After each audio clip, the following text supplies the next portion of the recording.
Buzz Lightyear mission log, stardate 3901. Hey, hi, I'm Wálter from Costa Rica. How you doing? Good. How you doing? Great, great. Saw the movie and it just blew my mind. So great. congratulations. Thank And you. Angus, congratulations, because I saw online your rejection letter from Pixar from 20 years ago. Yeah, And yeah. now this must be like a dream come true for you. So congrats on that. It is a dream come true. Thank you very much. Yeah.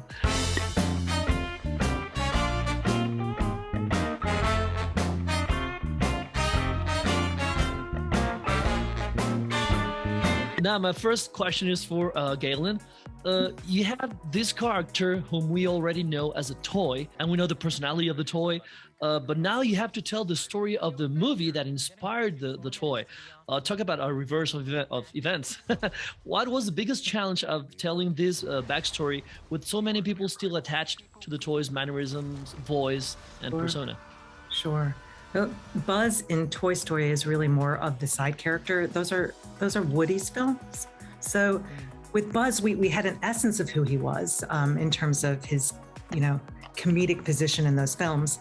But we needed to fill him out. He's now the protagonist. We needed a well-rounded character with character flaws and places to grow and things to learn. And really that was where we needed to start, was what were we going to focus on? What did Buzz need to learn in this film? And Angus, I know you did your research on what makes this film's worldwide phenomenon, toy-inspiring franchises, in order to do the Lightyear film. What did you find out? What's the backbone of these kind of films? Well, the backbone of these kind of films is first identifying what the main character's big issue is, what the character is up against, and what their struggles are. They usually have one big problem, and you want to figure out what that problem is. For Buzz is trying to get home, ultimately. Buzz is trying to get back to a time that actually doesn't exist, and so it's kind of a difficult problem for him.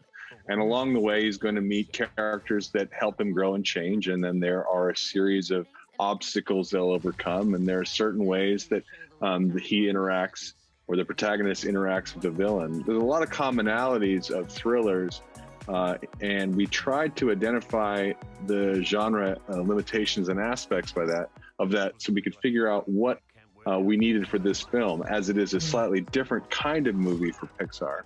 And so we spent a lot of time doing research up front to see what makes those thrillers work and what the challenges are within them. Actually, both of you guys, the look and feel of the movie is so cool because it's very tactile. It's like 80s kind of thing.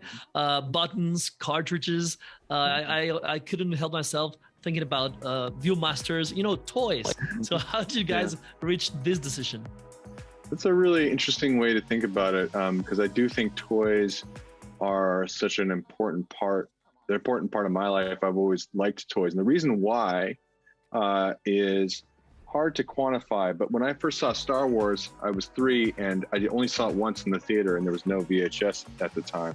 So what I did was kind of recreate the movie with the toys. I didn't have very many of them, but I did I did relate to the movie through the toys. And I think that I wanted the vehicles and the sets and all of the props to feel slightly toy-like and slightly chunky in a way that we would be drawn to, just that are appealing. I think there's such tremendous appeal in that kind of consumer electronic chunk of that era. And so I tried to put that in the chunk. Like that. That's the way we look at it. Yeah.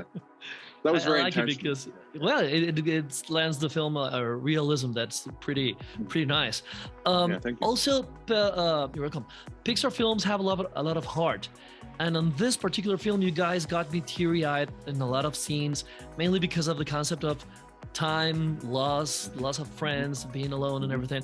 Can you please elaborate on these themes within the film? Sure. If you're too focused on the past or you're too focused on the future and you're not seeing what's in front of you, you miss a lot.